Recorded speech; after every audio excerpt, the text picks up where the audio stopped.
There are many stories we can tell in plants and plantations. Stories that are buried and related to us. I began my story by googling the words Malaysia and batik.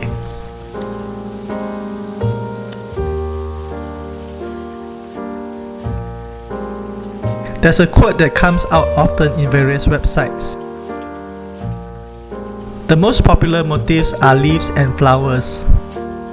Malaysian batik depicting humans or animals are rare because Islam norms forbid animal images as decoration. However, the butterfly theme is a common exception. Common motifs of Malaysian batiks include the bamboo shoot, pucuk rebung, yam leaf, daun keladi, and flowers like the cempaka, orchids, even roses and hibiscus, the national flower of Malaysia. However, our landscape also comprised of another category of flora, the cash crops that the colonizers brought and planted here, which forever changed the landscape, economy, social structure, and way of life. Why can't our batik also reflect this aspect of our identity? Malaysia used to be the biggest exporter of natural latex in the world. The latex flowing out of the skin of the rubber trees is like the wax of the batik.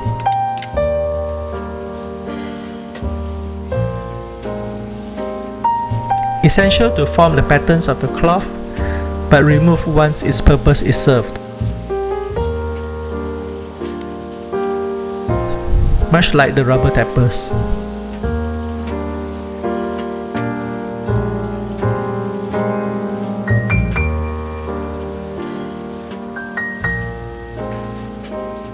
I want to rebuild a rubber plantation out of batik cloth.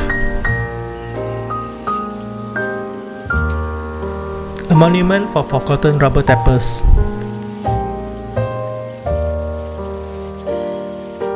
A monument for forgotten Malaysia.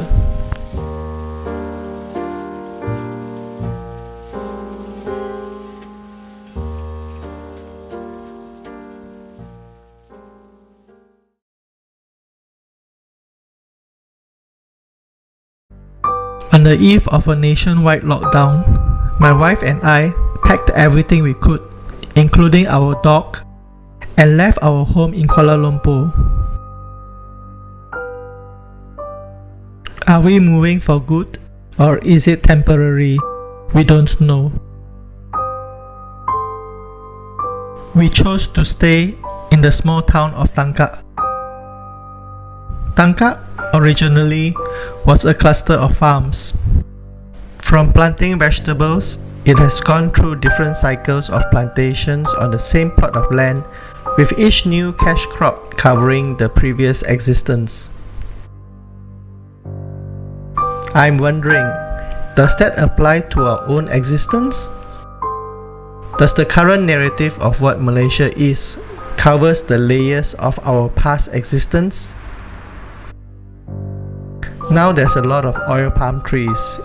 If I were to come here, perhaps 30 years ago, it would have been rubber trees. There are still some rubber trees around, and they offer us a glimpse into the past.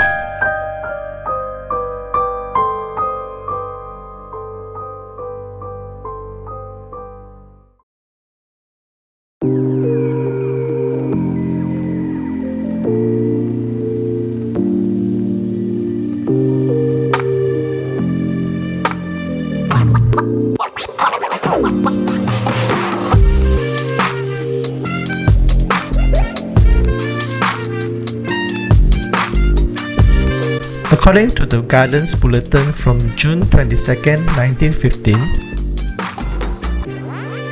9 rubber tree seedlings were sent to Kuala Kangsar.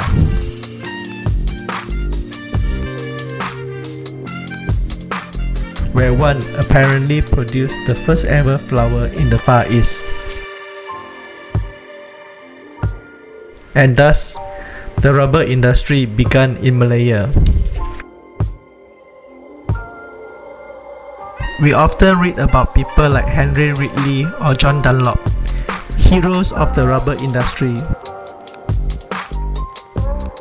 But what about the people who actually tapped the rubber trees?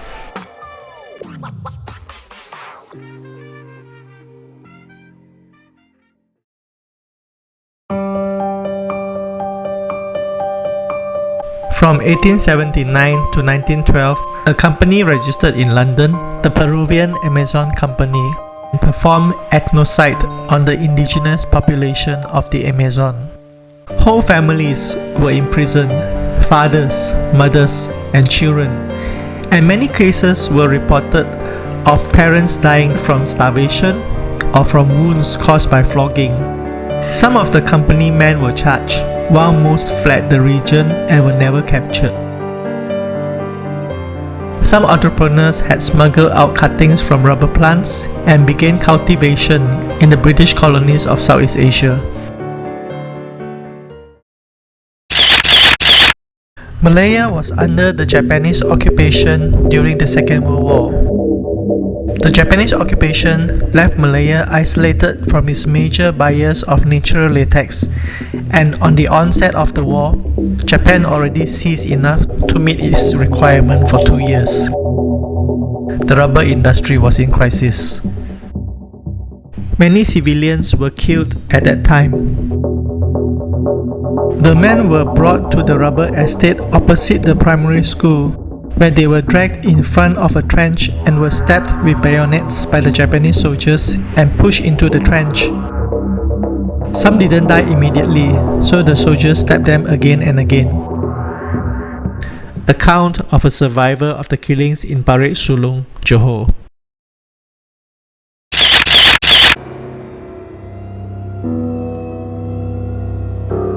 On 17 June 1948, Britain declared a state of emergency in Malaya following attacks on rubber plantations by the Malayan Communist Party. During the BRICS plan, new villages were set up whereby 400,000 to 1 million civilians were interned in the resettlement program to deter them from giving food and intelligence to the communist guerrillas in the jungle. Rubber tappers who worked on plantations beyond the confines of the barbed wire were body searched daily. They were allowed to bring only a flask of water, tea, or coffee, but no food. So they go hungry, tapping rubber, and must return by curfew time.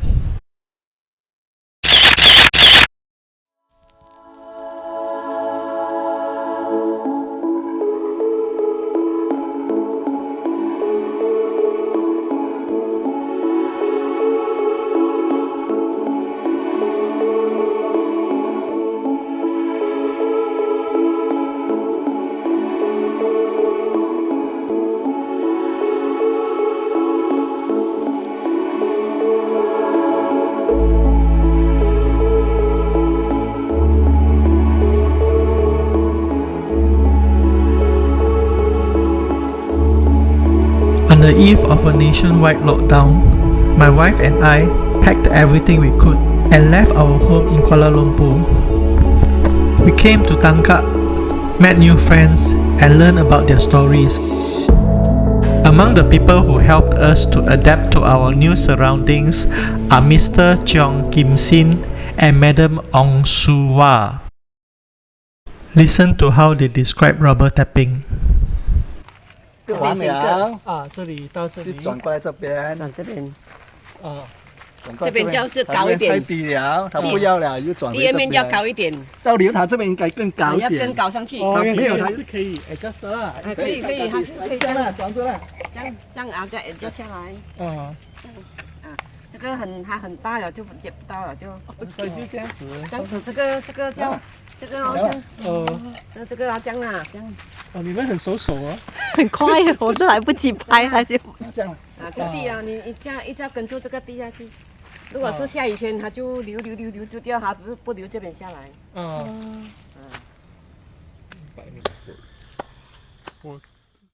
Their hands moved deftly across the rubber tree, revealing years of experience.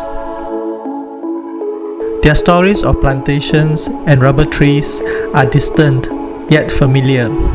Distant because it's not the environment I grew up in, but familiar because it belongs to the collective memory I grew up with.